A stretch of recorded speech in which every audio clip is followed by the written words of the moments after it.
नमस्कार दोस्तों, आप पढ़ रहे हैं नैरेशन, जिसे हम स्पीच भी कह सकते हैं। और नैरेशन दो प्रकार के होते हैं, एक डायरेक्ट स्पीच और एक इनडायरेक्ट स्पीच। तो इसके पहले वीडियो में हमने देखा था नैरेशन के बारे में, जिनमें हमने क्या पढ़ा था कि यदि रिपोर्टेड स्पीच मतलब जो इन्वर्टेड कॉमा के अंदर वाला सेंटेंस है वो असर्टिव है यदि, तो कैसे हम डायरेक्ट से इनडायरेक्ट बनाते हैं। इस वीडियो में हम पढ़ेंगे यदि रिपोर्टेड स्पीच के अंदर का वाक्य इंट्रागेटिव सेंटेंस है या क्वेश्चन किया गया है उसमें, तो फिर आपको डायरेक्ट स्पीच से इनडायरेक्ट स्पीच में कैसे बदलना है, इसको हम पढ़ेंगे।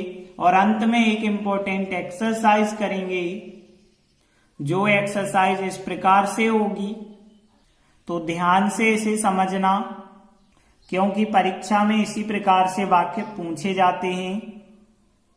तो हम शुरू करते हैं। तो देखिए यहाँ पे जब वाक्य हमें इस रूप का दिया जाता है जिसमें इन्वर्टेड कॉमा के अंदर कोई सेंटेंस लिखा होता है, वो कहलाता है डायरेक्ट स्पीच।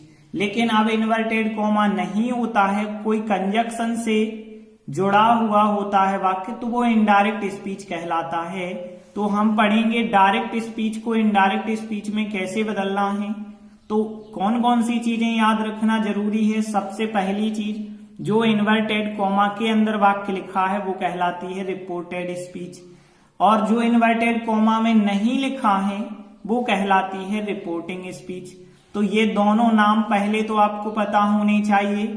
और दूसरे, जो हमने आपको पिछले वीडियो में कुछ नियम बताए थे, वो नियम भी पता होने चाहिए। तो हमने कौन से नियम बताए थे कि यदि फर्स्ट पर्सन मिलता है रिपोर्टेड स्पीच में, मतलब इतने वर्ड यदि मिलते हैं, तो हम सब्जेक्ट के अनुसार, रिपोर्टिंग स्पीच का जो सब्जेक्ट होगा उसके अनुसार इनको बदल देते हैं। और फिर हमने बताया था, लेकिन यदि सेकंड पर्सन की इतनी चीजें मिलती हैं तो हम रिपोर्टिंग स्पीच के ऑब्जेक्ट के अनुसार बदलते हैं, और थर्ड पर्सन की इतनी चीजें होती हैं तो उनको हम कभी नहीं बदलते हैं। इसके अलावा हमने टेंस का भी नियम बताया था कि यदि रिपोर्टिंग स्पीच प्रेजेंट में है तो रिपोर्टेड का टेंस नहीं बदलता है, फ्यूचर में है तो भी टेंस नहीं बदलता है, लेकिन पास्ट में है तो टेंस बदलता है। और वो टेंस इस प्रकार से बदलता है कि प्रेजेंट सिंपल का past simple, is am are का वाज वर, हैज हैव का हैड बन जाता है, सेल विल कैन मे का पास्ट फॉर्म बन जाता है, सेल का शुड, विल का वुड, कैन का कुड, मे का माइट। और यदि पास्ट सिंपल का होगा तो पास्ट परफेक्ट टेंस में वाक्य बन जाएगा, पास्ट कंटिन्यूअस का होगा तो पास्ट परफेक्ट कंटिन्यूअस, और पास्ट परफेक्ट ही यदि पहले से दिया है तो वो उसी में रहेगा, पास्ट परफेक्ट कंटिन्यूअस है तो वो उसी में रहेगा। तो ये टेंस वाला नियम अच्छे से याद रखें। इंट्रागेटिव वाक्य में ये वाली चीज आपको मिलेगी नहीं। और आगे फिर हमने कुछ शब्द बताए थे, जो शब्द चेंज होते थे, तो इन शब्दों को भी ध्यान रखें। तो हम शुरुआत करते हैं। अब ध्यान देना, हम सेकंड टाइप पढ़ रहे हैं, और सेकंड टाइप में क्या खास बात है, इंट्रागेटिव सेंटेंस होगा या क्वेश्चन होगा। मतलब जो रिपोर्टेड स्पीच थी अभी तक हमने पढ़े थे असर्टिव सेंटेंस, मतलब अफर्मेटिव या नेगेटिव वाक्य, लेकिन अब रहेंगे इंट्रागेटिव वाक्य या क्वेश्चन भी हो सकता है। और इंट्रागेटिव वाक्य आपको पता है दो प्रकार से होता है, एक तो सहायक क्रिया शुरुआत में रख दो, एक तो कोई क्वेश्चन वर्ड जो है शुरुआत में रख दो। तो यहाँ पे इंट्रागेटिव सेंटेंस यदि रिपोर्टेड स्पीच में आ जाते हैं तो कैसे हमें डायरेक्ट से इनडायरेक्ट बनाना है, इसके बारे में पढ़ रहे हैं। तो यहाँ सबसे पहली चीज, रिपोर्टिंग वर्ब की बात करें तो रिपोर्टिंग वर्ब जो है निम्नानुसार चेंज करना है। देखिए, से या से टू आता है तो वो आस्क में बदल जाएगा, सेज या सेज टू आता है तो वो आस्क में ऐसा आ जाएगा, फिर सेड या सेड टू आता है तो वो आस्क्ड में चेंज हो जाएगा। देखिए, असर्टिव वालों में टू होना जरूरी था, लेकिन यहाँ टू है या नहीं है ज्यादा फर्क नहीं होता है। तो से या से टू हो, आस्क में बदल देना, सेज टू या सेज अकेला हो, आस्क कर देना, सेड या सेड टू हो तो आस्क्ड कर देना। तो ये चीज तो आपको बेसिक पता होगी। आगे बढ़ते हैं और देखिए हमें कंजक्शन कौन सा असर्टिव वालों में हम दैट कंजक्शन लगाते थे, लेकिन यहां पे ध्यान देना हमारे पास इफ वेदर कंजक्शन है, दो कंजक्शन, इफ का भी हम प्रयोग कर सकते हैं, वेदर का भी प्रयोग कर सकते हैं। तो इफ या वेदर से वाक्य जोड़ते हैं और जो है रिपोर्टेड स्पीच को असर्टिव बनाते हैं। ध्यान रखना क्या जब हम, क्योंकि वाक्य इंट्रागेटिव होगा, सहायक क्रिया आगे होगी, लेकिन अब आप जैसे ही इफ वेदर से जोड़ेंगे तो वाक्य को व्यवस्थित करके लिखना होगा।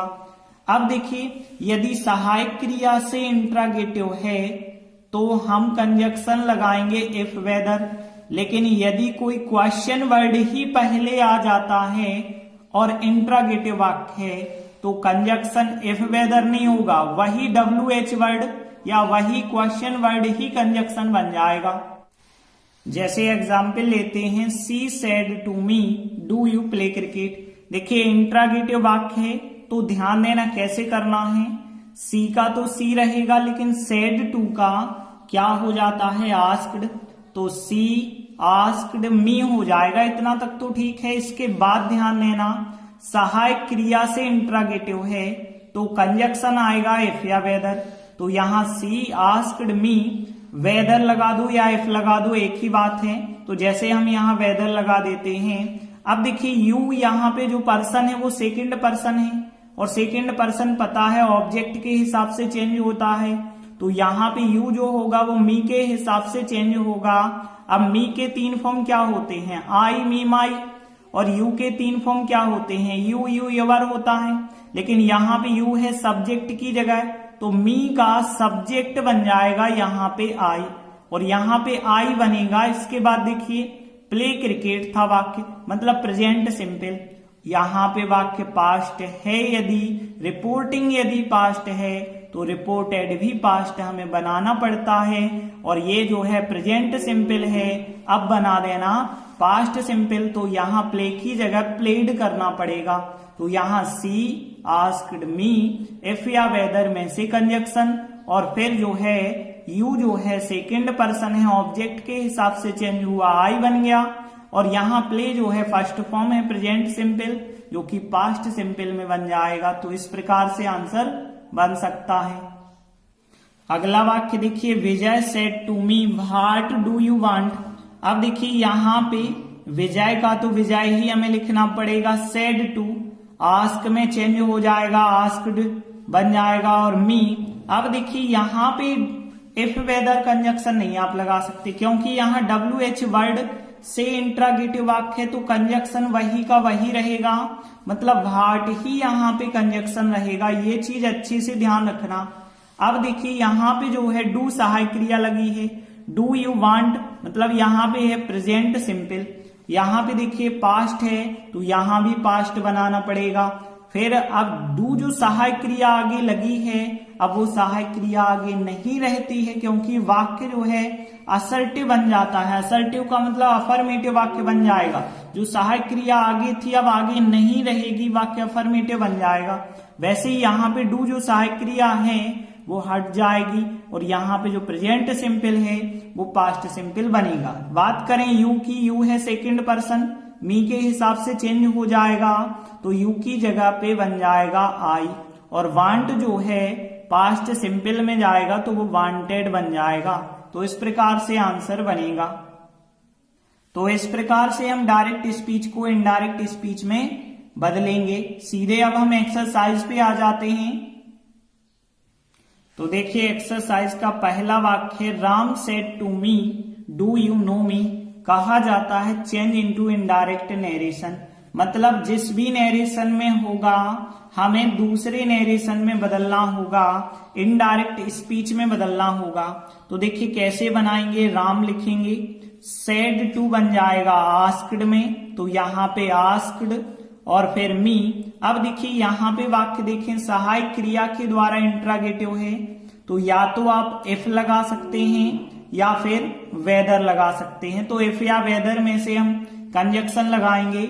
अब देखिए यहाँ पे जो डू सहायक क्रिया आगे थी अब आगे नहीं होगी, क्योंकि वाक्य असर्टिव बनता है कंजक्शन के बाद। तो यू नो मी समझ लीजिए वाक्य है आपका। अब देखिए यू यहाँ सेकंड पर्सन है, मी के हिसाब से चेंज हो जाएगा क्योंकि ऑब्जेक्ट है मी, तो यहाँ पे यू सब्जेक्ट है तो मी का सब्जेक्ट आ जाएगा यहाँ पे आई। अब देखिए नो लिखा है प्रेजेंट सिंपल। प्रेजेंट सिंपल यहाँ पे जब पास्ट है तो यहाँ भी पास्ट बन जाएगा, तो यहाँ नो का पास्ट क्या हो जाएगा, सेकेंड फॉर्म, क्योंकि पास्ट सिंपल में सेकेंड फॉर्म होता है। इसके बाद देखिए मी, तो मी भी तो एक पर्सन होता है, लेकिन मी होता है यहाँ पे फर्स्ट पर्सन। फर्स्ट पर्सन पता है सब्जेक्ट के हिसाब से बदलता है, तो यहाँ पे देखिए सब्जेक्ट क्या है, राम। राम मतलब कोई लड़का, लड़का मतलब ही, तो ही के 3 फॉर्म क्या होते हैं, ही, हिम, हिज, और मी के 3 फॉर्म क्या होते हैं, आई, मी, माई। तो मी है ऑब्जेक्ट, तो राम का ऑब्जेक्ट क्या आ जाएगा यहाँ पे, हिम आ जाएगा। तो इस प्रकार से आंसर बन जाएगा। इसके बाद देखिए अगला वाक्य है, his father said to me have you taken meal. अब देखिए यहाँ पे यदि हम आंसर बनाएंगे तो कैसे, देखिए हिज फादर और यहाँ पे सेड टू का क्या बन जाएगा, आस्क्ड बन जाएगा, तो आस्क्ड मी। अब देखिए यहाँ पे फिर वाक्य इंट्रागेटिव है, तो इंट्रागेटिव सहायक क्रिया से है, तो कंजक्शन या तो आप इफ लगा दें या तो वेदर लगा दें, तो इफ या वेदर में से कंजक्शन हमें लगाना है। इसके बाद ध्यान देना यहाँ पे सहायक क्रिया से इंट्रागेटिव है, इस वजह से हम इफ वेदर लगा रहे हैं। अब देखिए वाक्य हो जाता है फिर असर्टिव, मतलब हैव सहायक क्रिया अपने स्थान पे आ जाएगी। यू जो है ऑब्जेक्ट के हिसाब से बदलता है, तो ऑब्जेक्ट है मी, तो यू की जगह पे क्या हो जाएगा फिर आई।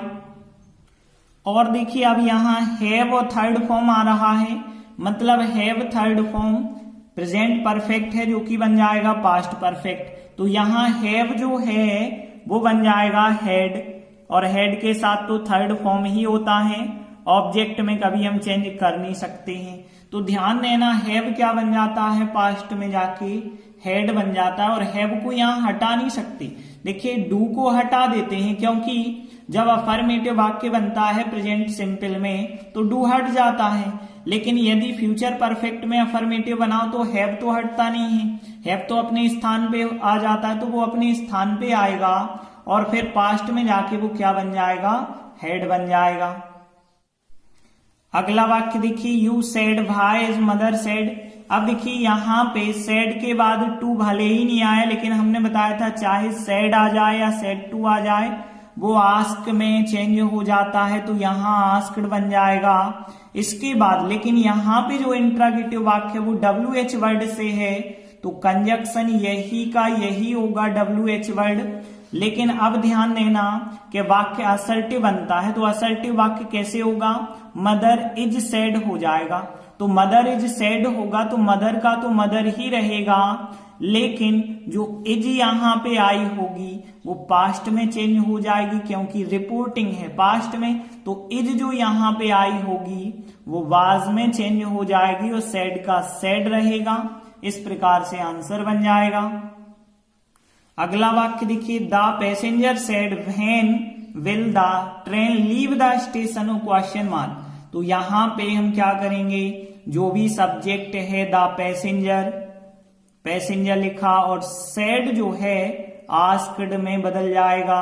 अब देखिए यहाँ पे फिर WH वर्ड आपको कंजक्शन बनाना होगा, क्योंकि यदि क्वेश्चन वर्ड से इंट्रागेटिव है तो वही क्वेश्चन वर्ड कंजक्शन कर देते हैं।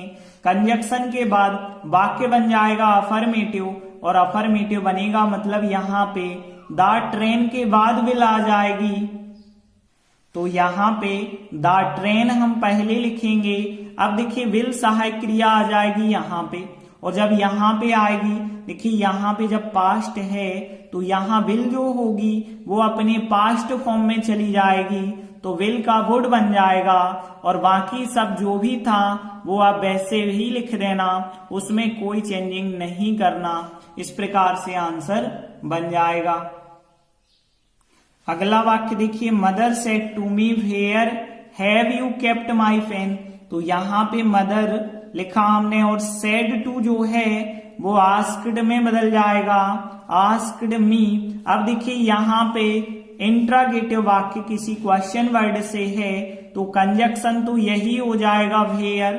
अब देखिए हैव तो अपने स्थान पे आ चुकी होगी क्योंकि वाक्य असर्टिव हो जाता है, मतलब अफर्मेटिव हो जाता है, तो हैव तो यहाँ पे आई होगी। अब देखिए यहाँ पे यू की बात करें, यू सेकंड पर्सन है, ऑब्जेक्ट के अनुसार बदलेगा तो मी के अनुसार बदलेगा, तो यहाँ पे वो आई बन जाएगा क्योंकि मी का सब्जेक्ट फॉर्म आएगा, सब्जेक्ट की जगह है यू। तो अब देखिए हैव लगा था और हैव जब पास्ट में जाएगा तो वो हैड बन जाएगा, हैड केप्ट। और फिर इसके बाद आता है माई। अब देखिए माई होता है फर्स्ट पर्सन और फर्स्ट पर्सन सब्जेक्ट के हिसाब से बदलता है। सब्जेक्ट है मदर, मदर मतलब सी, और सी का यदि हम देखें माई के रूप में कैसे बदला जाएगा तो सी के 3 फॉर्म होते हैं, सी, हर, और माई के 3 फॉर्म होते हैं, आई, मी, माई। माई है संबंधवाचक शब्द तो यहाँ मदर का संबंधवाचक शब्द हर आ जाएगा फिर, तो हर पेन, इस प्रकार से हमारा आंसर बन जाएगा। अगला वाक्य देखिए, the guest said to the boy did you see this film. तो यहां पे हम कैसे बनाएंगे, सबसे पहले जो है द गेस्ट लिखा, सेड टू बन जाएगा आस्क्ड में, आस्क्ड द बॉय।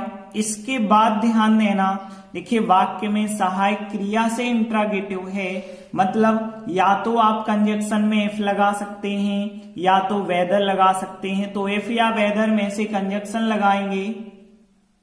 उसके बाद इस वाक्य को असर्टिव बना के लिखेंगे और असर्टिव बनेगा तो डिड जो सहायक क्रिया आगे है वो अब हट जाएगी क्योंकि वाक्य अफर्मेटिव बन जाएगा, और वाक्य अफर्मेटिव बनेगा इसका मतलब है यू, सी का सेकेंड फॉर्म सा बन जाएगा। तो यहाँ पे सीधी सी बात पास्ट सिंपल बन गया फिर, और पास्ट सिंपल का हमें नियम पता है कि यदि यहाँ का वाक्य पास्ट है और यहाँ पास्ट सिंपल है तो वो पास्ट परफेक्ट में चेंज होता है। तो यहाँ पहले तो हम यू को चेंज करेंगे, तो देखिए यू जो होता है ऑब्जेक्ट के हिसाब से बदलता है, तो ये यहाँ पे यू जो है इस द बॉय के हिसाब से बदल जाएगा, द बॉय लड़का मतलब ही के हिसाब से, तो यू की जगह पे ही आ जाएगा। और यहाँ पे जो यहाँ पे सी है वो डिड के साथ है, पास्ट सिंपल है, पास्ट परफेक्ट बन जाएगा जो कि हैड सीन हो जाएगा फिर, हैड सीन। और दिस फिल्म ऑब्जेक्ट है, आपको पता है दिस बन जाता है दैट, तो दिस बन जाता है दैट फिल्म, तो दिस फिल्म का दैट फिल्म बन जाएगा। इस प्रकार से आंसर बनेगा।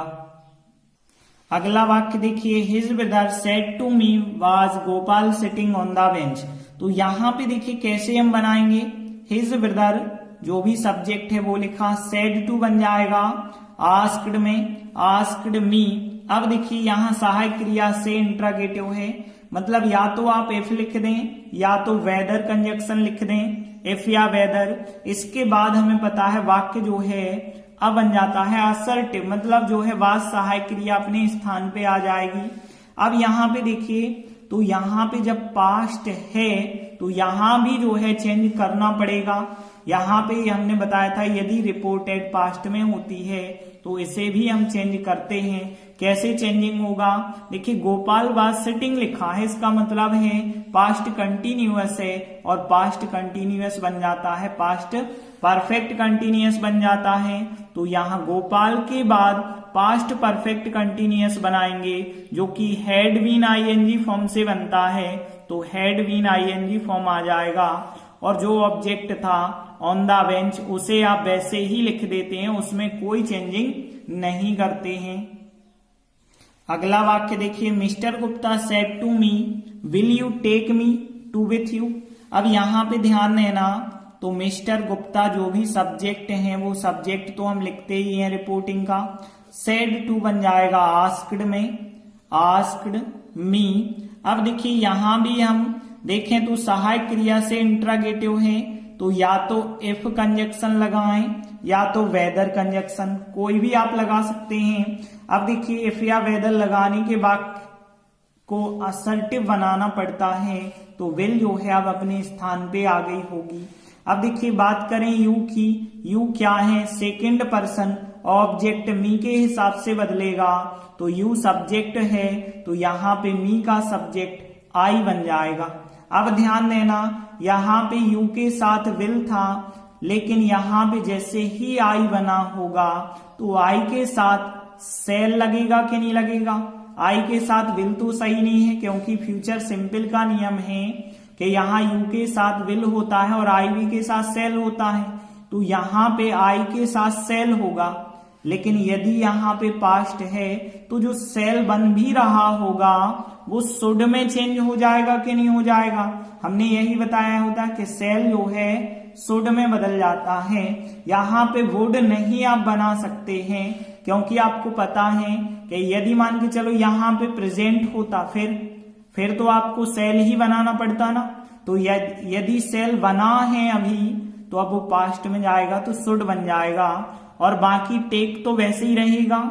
अब देखिए यहाँ पे मी क्या है, फर्स्ट पर्सन सब्जेक्ट के हिसाब से बदलता है, तो मी है ऑब्जेक्ट, तो मिस्टर गुप्ता का ऑब्जेक्ट जो बनेगा वो क्या बनेगा, हिम बनेगा, क्योंकि मिस्टर गुप्ता मतलब ही कैटेगरी हो गई और ही का ऑब्जेक्ट क्या होता है, हिम, तो मी की जगह हिम आ जाएगा और टू और फिर विथ। अब देखिए यहाँ पे जो यू है, यू बदलता है ऑब्जेक्ट के हिसाब से, तो फिर यू जो है वो मी वाले के हिसाब से चेंज होगा। लेकिन यहाँ जैसे हमने यू की जगह पे आई बनाया, यहाँ यू की जगह आई नहीं बनाएंगे, क्योंकि यू यहाँ सब्जेक्ट था, इसलिए मी का सब्जेक्ट आई लिखा, लेकिन यहाँ पे यू ऑब्जेक्ट है तो मी का ऑब्जेक्ट जो होता है मी होता है, तो यहाँ विथ मी बनेगा आंसर। अगला वाक्य देखिए, my father said to her are you going to Kanpur today. अब यहाँ पे माई फादर सब्जेक्ट है वो हमने लिखा, सेड टू चेंज कर देना है आस्क्ड में बदल दिया, हर लिखा था हर लिखा। देखिए वाक्य इंट्रागेटिव सहायक क्रिया के द्वारा है, या तो आप इफ लगा दें कंजक्शन, या तो वेदर लगा दें, इफ या वेदर के बाद वाक्य असर्टिव हो जाएगा, मतलब यू आर बन जाएगा। लेकिन अब यदि हम देखें तो यू जो है चेंज होता है ऑब्जेक्ट के हिसाब से, तो यू जो है हर के हिसाब से चेंज होगा। अब यू यहाँ सब्जेक्ट लिखा है तो हर का सब्जेक्ट यहाँ पे सी बन जाएगा। अब देखिए यहाँ पे जो वाक्य था आर गोइंग था, आर गोइंग मतलब कौन सा टेंस है, प्रेजेंट कंटिन्यूअस, अब वो बन जाएगा, यहाँ पे पास्ट है तो वो पास्ट कंटिन्यूअस बन जाएगा, तो सी के साथ फिर वाज आ जाएगी फिर, तो यहाँ she was going to Kanpur, जो भी वाक्य होगा गोइंग टू कानपुर। अब ध्यान देना इसके बाद जो टुडे है हमने बताए थे कुछ शब्द चेंज हो जाते हैं, तो यहाँ टुडे का दैट डे बन जाएगा, तो इस प्रकार से आंसर बनेगा। तो इस प्रकार जो है हमारी एक्सरसाइज कंप्लीट होती है। तो हम आशा करते हैं कि नरेशन का जो सेकंड टाइप हमने समझा, जिसमें इंट्रागेटिव सेंटेंस होता है, चाहे वो सहायक क्रिया से हो या किसी WH वर्ड से हो, तो आप आसानी से उसका भी नरेशन चेंज कर सकते हैं। तो इसी प्रकार से आपको ग्रामर सीखते रहना है, और जो भी समस्या है आप हमें कमेंट में करके जरूर बताएं। धन्यवाद।